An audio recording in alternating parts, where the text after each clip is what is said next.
겠습니다. 하나님 아버지 은혜를 감사합니다. 이 시간 하나님 말씀을 듣기를 원합니다. 사랑 우리 성도님들이 나에게 해주시는 레마의 말씀을 한 가지씩 꼭 마음에 담을 수 있도록 성령 하나님 도와 주시옵소서. 설교자 입술을 붙들어 주셔서 주님의 복음만이 온전히 선포되게 하옵소서.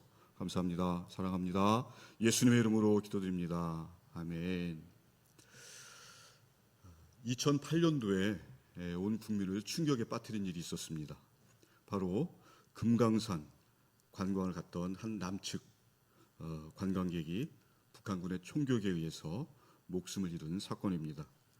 여행을 갔던 그분은 새벽에 이제 산책을 나갔다가 출입금지 경계선을 넘어갔습니다.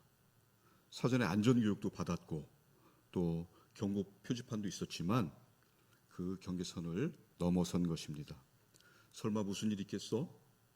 잠깐 넘어갔다 오면 되겠지. 이 작은 착각이 돌이킬 수 없는 비극을 불렀습니다. 경고의 선을 넘는 순간 비극을 맞게 된 것입니다. 이처럼 사람들은 경고문을 보고서도 갈 때까지 가보려고 합니다. 자기는 예외라고 생각하고 싶은 거죠. 하지만 예외는 없습니다. 경고 표지를 무시하면 또 무시하지 않았더라면 그런 비극은 막을 수 있었겠죠. 그러나 비극은 일어나고 말았습니다. 오늘 말씀은 아이성 전투에 관한 말씀입니다. 여러분들 다 아시다시피 이스라엘은 이 아이성 전투에서 패배하였습니다. 여리고성보다 작고 보잘것없는 이 아이성 전투에서 이스라엘은 왜 패배할 수밖에 없었는가를 살펴보면 그 가운데는 하나님의 경고를 무시했기 때문인 것을 발견할 수가 있는 것입니다. 이스라엘 백성은 이제 하나님의 은혜로 기적같이 요단강을 건넜고 또 하나님께서 여리고성을 무너뜨려 주심으로 말미암아 약속의 땅을 향해서 나갈 수 있었습니다. 그러나 그 은혜의 순간, 여리고를 무너뜨리는 그 은혜 기적같은 순간이 지나고 얼마 되지 않아 이스라엘은 하나님의 경고를 무시했습니다.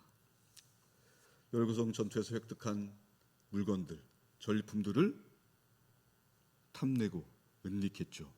그리고 이 불순종으로 인해서 공동체 전체가 쓴맛을 보게 됩니다. 하나님께서 오늘 말씀을 통해서 특별히 공동체 내부의 범죄를 그대로 둔 채로는 하나님이 함께하지 않으신다 라는 내용을 오늘 말씀해주고 계신 것을 볼 수 있습니다. 그래서 오늘의 신학적 주제는 다음과 같습니다. 같이 읽도록 하겠습니다. 우리는 죄에 물들었습니다. 죄에 빠지기 쉬운 본성과 환경을 물려받았기 때문입니다. 자, 이제 본격적으로 이 죄의 영향력을 한번 살펴보겠습니다. 자, 첫 번째는요, 한 사람의 죄가 공동체 전체에 영향을 끼칩니다라는 것입니다. 함께 읽어볼까요? 한 사람의 죄가 공동체 전체에 영향을 끼칩니다. 여러분 지난 시간에 살펴보셨듯이 여호수아 6장은 정말 영광스럽고 아름답게 명예롭게 끝나는 것을 볼 수 있습니다. 6장 끝절인 27절 말씀은 이렇게 되어 있죠. 여호와께서 여호수아와 함께 계시니 여호수아의 소문이 그 온 땅에 퍼지니라. 이렇게 영광스럽고 아름답게 끝났던 6장에 이은 7장, 오늘 읽으신 이 7장은 전혀 상황이 다른 장면을 볼 수가 있습니다. 그러나 그 이스라엘 자손들이 온전히 바친 물건으로 말미암아 범죄하였으니 라고 시작하고 있는 것입니다. 7장 1절에서 5절을 함께 읽어볼까요? 읽도록 하겠습니다. 이스라엘 자손들이 온전히 바친 물건으로 말미암아 범죄하였으니 이는 유다 지파 세라의 증손 삽디의 손자 갈미의 아들 아간이 온전히 바친 물건을 가졌음이라. 여호와께서 이스라엘 자손들에게 진노하시니라. 여호수아가 여리고에서 사람을 베델 동쪽 베다웬 곁에 있는 아이로 보내며 그들에게 말하여 이르되 올라가서 그 땅을 정탐하라 하매 그 사람들이 올라가서 아이를 정탐하고 여호수아에게로 돌아와 그에게 이르되 백성을 다 올라가게 하지 말고 2-3천 명만 올라가서 아이를 치게 하소서. 그들은 소수이니 모든 백성을 그리로 보내어 수고롭게 하지 마소서 하므로 백성 중 3,000명쯤 그리로 올라갔다가 아이 사람 앞에서 도망하니 아이 사람이 그들을 36명쯤 쳐 죽이고 성문 앞에서부터 스바림까지 쫓아가 내려가는 비탈에서 쳤으므로 백성의 마음이 녹아 물같이 된지라. 앞에서 읽어주셨기 때문에 머릿속으로 이렇게 잘 생각해 보시면 될 것입니다. 자, 여호수아가 지금 여리고에 2명의 정탐꾼을 보냈죠. 2명의 정탐꾼을 보낸 것처럼 이 아이성에도 정탐꾼을 보냈습니다. 그리고 그 정탐꾼들은 딱 정탐을 한 다음에 의기양양하게 돌아왔죠. 지난번에 봤던 최강이라는 이 여리고성에 비하면은 아이성은 아무것도 아니다. 너무나 작고 보잘것없다. 그래서 여호수아에게 그렇게 보고하죠. 굳이 군대가 총동원 될 필요가 없습니다. 그냥 2-3천 명만 가면 가볍게 우리가 성을 점령할 수 있을 것입니다라고 보고를 했습니다. 그런데 그 훌륭한 여호수아가 여기서 실수를 합니다. 자, 무슨 실수일까요? 지금까지 여호수아는 하나님의 명령대로, 하나님의 지시대로 움직였어요. 그렇죠? 요단강을 건널 때도, 또 여리고성을 공격할 때도 하나님께서 가라 하면 가고, 또 서라 하면 서고, 그래서 하나님의 지시대로 움직였는데 그만 여기에서는 정탐꾼들의 말에 그냥 움직이게 됩니다. 그래서 정탐꾼들이 원하는 대로 2-3천 명만 그냥 보내게 됐죠. 그리고 나서 결과가 어떻습니까? 바로 오히려 아이성을 치지 못하고 쫓겨오는 수모를 당하고 백성들의 마음이 물같이 녹았다. 이 작은 아이성 때문에 우리가 이렇게 혼비백산에서 도망치다니 정말 어이가 없는 상황이 된 것입니다. 여러분, 어떻게 이런 일이 벌어졌을까요? 이스라엘 백성들이 그 여리고성의 승리에 도취돼서 잊고 있었던 게 있었어요. 여리고성은 그들이 전쟁을 해서 이겼습니까? 하나님께서 온전히 하신 거잖아요. 근데 이 승리가 하나님으로 인한 승리가 아니라는 것을, 승리라는 것을 까맣게 잊고 있었던 것입니다. 그러니까 하나님의 존재가 그 순간에는 없었던 거예요. 우리 힘으로 이길 수 있다. 그래서 이 아이성 전투에서 패한 이유는 하나님께서 함께하지 않으셨기 때문에요. 그것이 크던 작던 강하던 약하던 어쨌든 하나님의 주권 아래 하나님께서 친히 전쟁을 하시는데 그 하나님을 배제하고 하나님을 망각한 상태이기 때문에 이 작은 아이성에게 그 수모를 당했던 것입니다. 그래서 여호수아가 충격을 받죠. 6절에서 12절에 이렇게 나와 있는데요. 제가 빠르게 한번 읽어보겠습니다. 눈으로 한번 따라 읽어봐주세요. 여호수아가 옷을 찢고 이스라엘 장로들과 함께 여호와의 궤 앞에서 땅에 엎드려 머리에 티끌을 뒤집어 쓰고 저물도록 있다가 이르되 슬프도소이다 주 여호와여 어찌하여 이 백성을 인도하여 요단을 건너게 하시고 우리를 아모리 사람의 손에 넘겨 멸망시키려 하셨나이까. 우리가 요단 저쪽을 만족하게 여겨 거주하였다면 좋을 뻔하였나이다. 주여, 이스라엘이 그의 원수들 앞에서 돌아섰으니 내가 무슨 말을 하오리까. 가나안 사람과 이 땅의 모든 사람들이 듣고 우리를 둘러싸고 우리 이름을 세상에서 끊으리니 주의 크신 이름을 위하여 어떻게 하시려 하나이까 하니 여호와께서 여호수아에게 이르시되 일어나라. 어찌하여 이렇게 엎드렸느냐.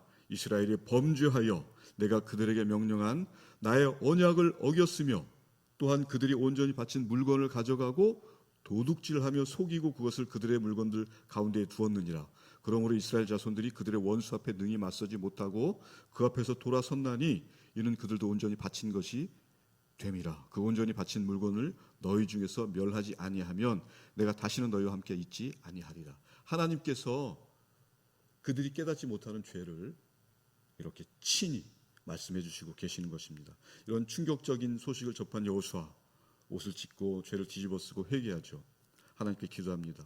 이 여호수아의 또 훌륭한 점이 또 여기서 나옵니다. 그는 하나님 말씀을 잘 기억하고 있었어요.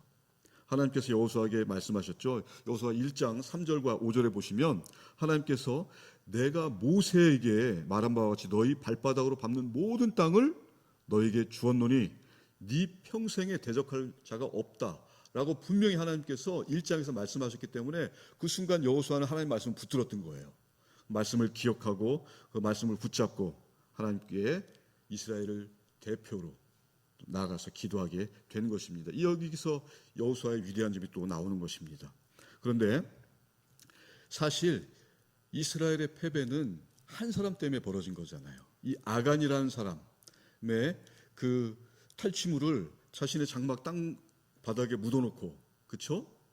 그래서 이렇게 생각해보면 어떻게 한 사람의 범죄로 인해서 공동체 전체가 징계를 받을 수 있을까? 여러분 그렇게 생각하실 수 있을 것입니다. 근데 뒤에 이렇게 보면 그래서 그러셨구나라고 이해가 되실 것입니다. 그래서 이 하나님께서 이 아간 한 사람의 죄를 공동체 전체와 연결을 시키고 계세요. 11절 한번 보실까요? 11절에 보면 이렇게 되어 있어요. 이스라엘이 범죄하여 내가 그들에게 명령한 나의 언약을 어겼으며 또한 그들이 온전히 바친 물건을 가져가고 도둑질하며 속이고 그것을 그들의 물건들 가운데 두었느니라. 분명히 아간 한 사람인데 하나님께서 여기서 그라는 단수를 사용하지 않으시고 그들이라고 하십니다. 그러니까 한 사람의 범죄가 공동체 안에, 공동체 전체를 번진 거예요. 자, 이 이유는 무엇이냐면 여러분, 아간이 그 탈취물들을 가지고 자신의 장막에 들어가서 숨기려면 땅을 팠겠죠. 소란이 일어났을 거예요.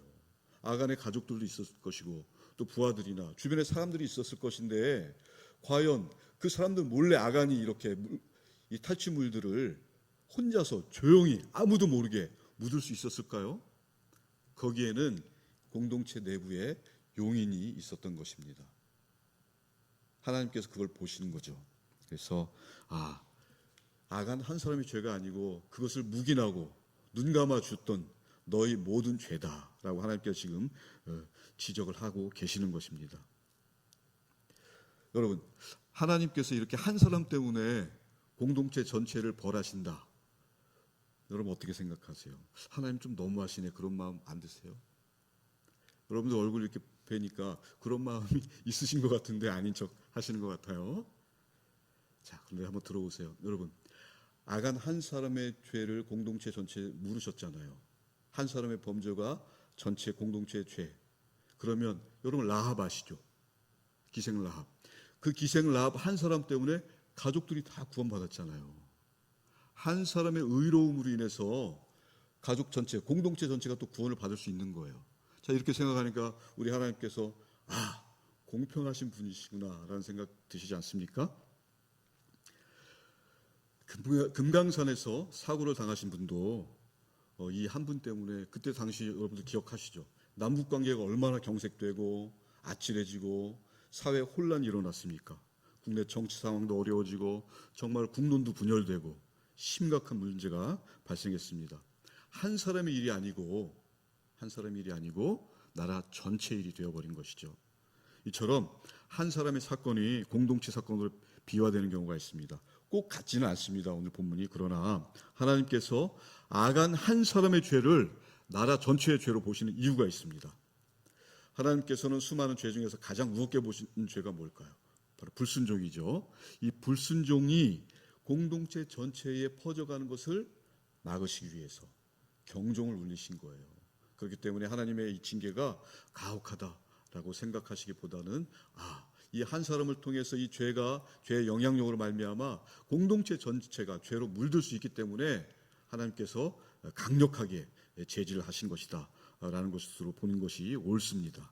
자, 두 번째는 죄의 삭은 사망입니다. 여러분 너무 잘 아시죠? 여호수아 7장 19절에서 26절에 나와 있는데요. 시간 관계상 요거는 제가 빠르게 또 읽도록 하겠습니다. 그러므로 여호수아가 아간에게 이르되 내 아들아 청하노니 이스라엘의 하나님 여호와께 영광을 돌려 그 앞에 자복하고 네가 행한 일을 내게 알게 하라. 그 일을 내게 숨기지 말라 하니 아간이 여호수아에게 대답하여 이르되 참으로 나는 이스라엘 하나님 여호와께 범죄하여 이러이러하게 행하였나이다.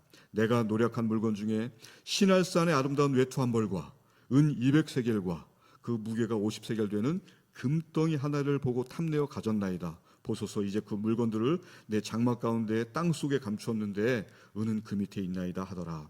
이에 여호수아가 사자들을 보내매 그의 장막에 달려가 본즉 물건이 그의 장막 안에 감추어져 있는데 은은 그 밑에 있는지라. 그들이 그것을 장막 가운데서 취하여 여호수아와 이스라엘 모든 자손에게 가지고 오매 그들이 그것을 여호와 앞에 쏟아 놓으니라.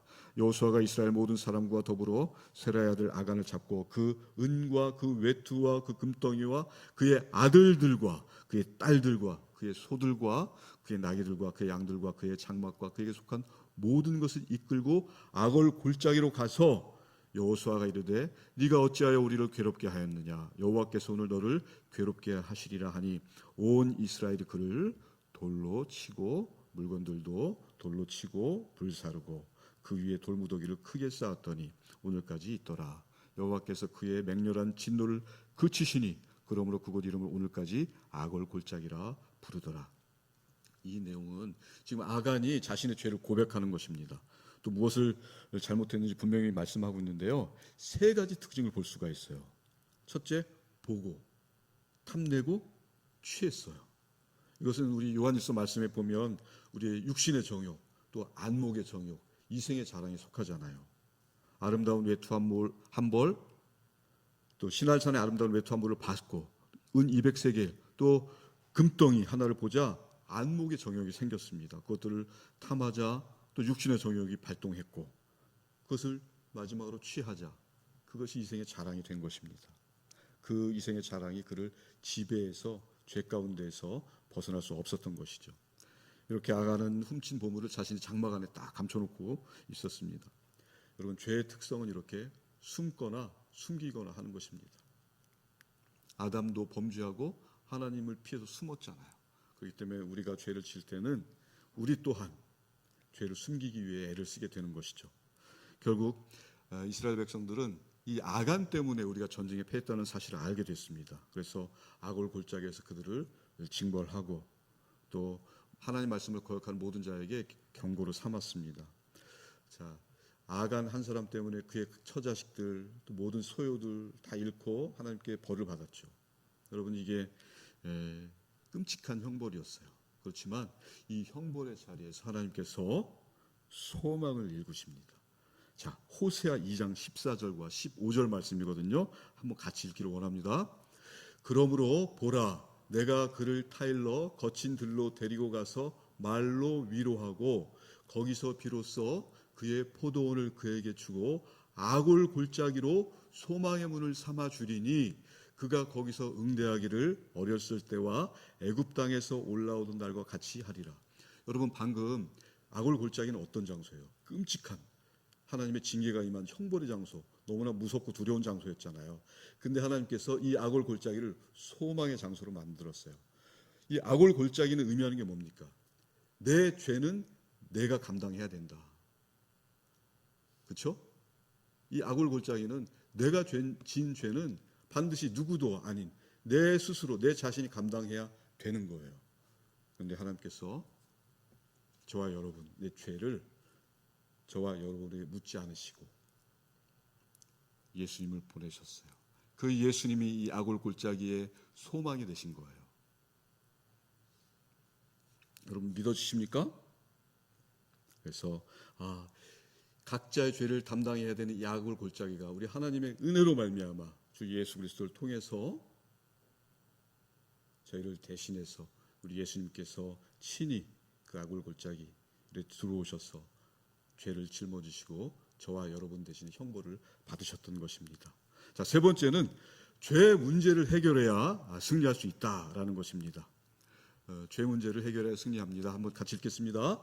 죄 문제를 해결해야 승리합니다. 자, 오늘 말씀 여호수아 8장 1절과 2절을 함께 읽도록 하겠습니다.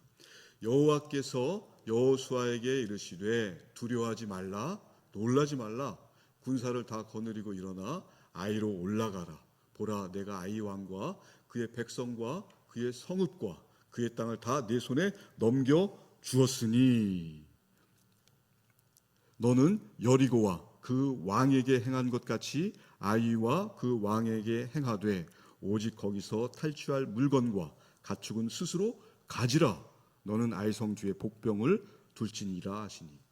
여러분, 놀랍죠? 하나님께서 이 두 번째 아이성을 이제 여호수아 손에 이스라엘 공동체에 붙여주시고 탈취물들도 다 주셔요.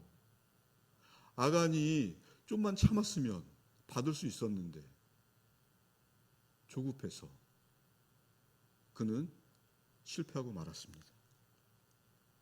자, 이 사실 가운데서 하나님께서 움직이셨잖아요. 두 번째 아이성을 공격할 때는 죄가 해소가 된 상황이었어요. 그렇죠? 공동체 내에서 죄를 해소하셨기 때문에 하나님께서 임재하시고 하나님께서 친히 이스라엘을 거느리신 것입니다. 이것은 무엇을 말씀합니까? 죄가 있는 곳에는 하나님과 함께 할 수 없다는 것이에요.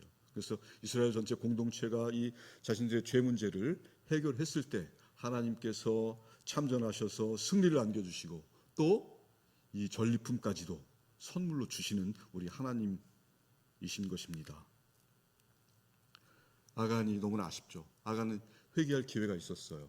그래서 여호수아가 정결 의식을 행할 때, 그쵸, 본문에 보면 그 정결 의식을 행할 때 분명히 기회가 있었습니다. 그리고 장막을 수없이 드나들었을 거 아니에요. 그 사람 마음이 편했을까요? 스스로 합리화시켰을 것입니다. 처음엔 두려워서 걸리면 어떡하지? 그 두려움이 이 정도쯤이야 합리화시키고 스스로를 그 죄가 마비를 시킨 거예요. 그의 영혼을. 그렇기 때문에 이 아간의 절대적인 실수는 회개할 기회를, 찬스를 잃어버렸다. 충분히 기회가 있었죠. 장막을 드나들면서 매일 봤을 것이고 고민했을 것이고 또 공개적으로 여호수아가 선포했잖아요. 자, 정결하자. 모든 죄를 하나님께 아뢰고 정결의식을 행하자. 수많은 기회가 있었음에도 불구하고 아간은 그것을 놓치고 말았던 것입니다. 그런데 여러분, 아간은 아까도 말씀드렸지만 두려움 때문에 회개할 수 없었어요. 만약에 저와 여러분이라면 회개가 이렇게 쉽게 될 수 있을까요? 저나 여러분이 아간이었다면 쉽지 않았을 것입니다. 그렇기 때문에 인간의 힘으로는 회개하고 싶어도 그 죄의 무게 때문에 웅짝달싹을 할 수 없어요. 그래서 성령님을 의지해야 하는 것입니다. 성령의 능력으로 성령님께 사로잡힐 때 우리의 죄에서 자유롭게 되고 죄를 이길 수 있는 것입니다, 여러분. 그래서 죄를 숨기면 숨길수록 죄라는 특성은 모든 것을 빨아들여요. 죄를 짓고 두려움이 생기면 그 두려움으로 또 숨기려고 하고 자꾸 눈덩이처럼 불어나서 나중에는 감당할 수가 없게 되는 거예요. 그래서 영혼도 병들고 우울증도 생기고 공황장애도 오고 막판에는 어떻게 됩니까? 가룟 유다처럼 돌이킬 수 없는, 아간처럼 돌이킬 수 없는 상황까지 갑니다. 그렇기 때문에 여러분, 죄는 초장에 끊어내야 됩니다. 그래서 성령님 의지해서 이 죄가 눈덩이처럼 불어나지 않도록, 그리고 빨리 깨닫고 빨리 회개하는 것이 살 길입니다. 하나님께 빨리 인정하고 자복하고 동정을 구해야 사는 길이죠. 그래서 말씀을 정리하겠습니다. 여러분, 아브라함이 믿음의 조상이 되었죠. 이 믿음의 조상이라는 것은 믿음을 가졌다는 거잖아요. 믿음은 신뢰잖아요. 하나님께 온전히 자신의 삶을 맡기는 거예요. 그렇죠? 이렇게 아간처럼 뒤로 이렇게 빼놓고 어떤 몫을 챙겨서 영화를 도모했지만 하나님 앞에서 그거 아무것도 아닌 거죠. 온전하게 하나님께 내 삶을 의뢰하고 맡기고 전폭적으로 하나님께 다 드려질 때 하나님께서 그걸 기쁘게 보시고 하나님께서 여러분과 저의 인생을 이끌어 가신다라는 것이 오늘 말씀의 교훈이 될 것입니다. 그래서 죄라는 것은, 여러분, 죄가 무엇입니까? 하나님과 분리되는 거예요. 도덕적인 게 아니라 하나님과 상관없으면 그게 죄인인 것이에요. 그래서 포도나무 가지가 줄기에서 떨어지면 마르고 썩고 소멸해서 먼지로 사라지는 것처럼 하나님과 관계없는 사람들은 그 자체가 죄인이고 소멸되어지고 사라지는 것입니다. 근데 세상 사람들은 그걸 모르죠. 훔치고 뺏고 탐하고 그런 것들, 도덕적인 걸로 죄를 파악하는데 그거보다 훨씬 더 깊은 의미는 하나님과 아무런 상관이 없는 사람들이 다 죄인인 것입니다. 그렇기 때문에 그런 안타까운 사람들의 영혼들을 볼 때마다 그들은 몰라요. 우리에게, 또 저와 여러분에게 먼저 하나님께서 진리를 가르쳐 주셨고 말씀을 통해서 늘 하나님을 생각하게 하고 또 그 영생 가운데 진리 가운데 머물게 하시는 하나님을 날마다 또 찬양하면서, 그래서 말씀을 통해서 여호수아가 하나님께서 주신 말씀을 붙잡고 공동체를 위해서 회개하고 대표 기도로 나간 것처럼 저와 여러분도 가정 내에서 또 내가 만나는 모든 사람들 또 맡겨진 그 사역 가운데에서 정말로 하나님의 그 약속을 말씀을 붙잡고 누구에게 맡기는 게 아니라 내가 나에게 맡겨준 그 영혼들에게 여호수아 같은 리더다라는 그런 인식을 가지고 승리하는 저와 여러분이 됐으면 좋겠습니다. 세상의 주장에 속지 마십시오. 예수님 덕분에 여러분과 저의 죄는 눈같이 희어졌습니다. 믿으십니까? 아멘. 기도하겠습니다. 하나님 아버지의 은혜를 감사합니다. 죄는 하나님과 끊어진 것입니다. 죄의 삭은 사망입니다. 포도나무 가지가 줄기에서 떨어지면 마르고 썩어서 사라지는 것처럼 하나님과 끊어진 인생은 먼지처럼 사라지고 소멸할 뿐입니다. 우리도 한때 하나님과 상관없고 각자 소견대로 망할 길로 가던 사람들이었습니다. 먼지로 사라질 존재였습니다. 그러나 우리 하나님께서 예수 그리스도의 십자가를 통해 죽음의 자리로 우리를 찾아오셨고 우리를 그 죽음에서 건져내셨고 자녀 삼아주셨고 영생을 주셨습니다.